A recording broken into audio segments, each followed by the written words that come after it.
الحمد لوليه والصلاة على نبيه، والوزن والعدل والفضل والنظم والعظم بالجزم، بوحدته بكبريائه بسلطان وبإعلان وبإتقان وبإيمان وبيان في فرقان، وحده لا شريك له، وحده بوحدة موحدا بوحدة موحدا بوحدة، وحيدا وأحدا بلا مدد وجدد ونصب ووصف في الكمال، لا شريك له ولا نظير له ولا مثل له ولا مثال له،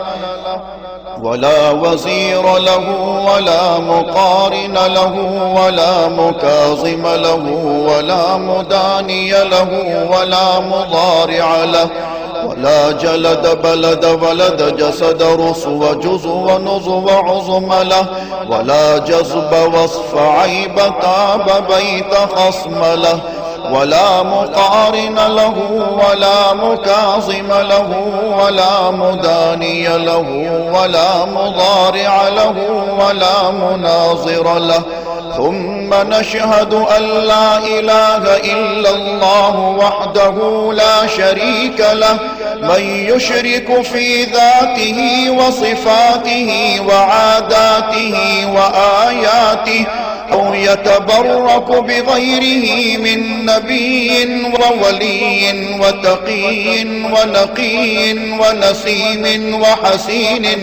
وحسين وجميل وصغير وكبير، فعليه الخسران والوبال. ثم نشهد أن سيدنا وسندنا ونبينا ومولانا مؤيدنا مخدومنا منظومنا معصومنا مقصومنا مقصودنا أجدر الخلق جديرنا أعظم الخلق وأشرف الخلق وأحسن الخلق وأجمل الخلق وأكمل الخلق وأنور الخلق، من الحسن والصدارة والولاية والحكاية والعناية والهداية والأمانة والإمامة، أعلانا وأجلانا وأتقانا وأزهدنا وأرفقنا وأنورنا وأخطرنا وأكبرنا،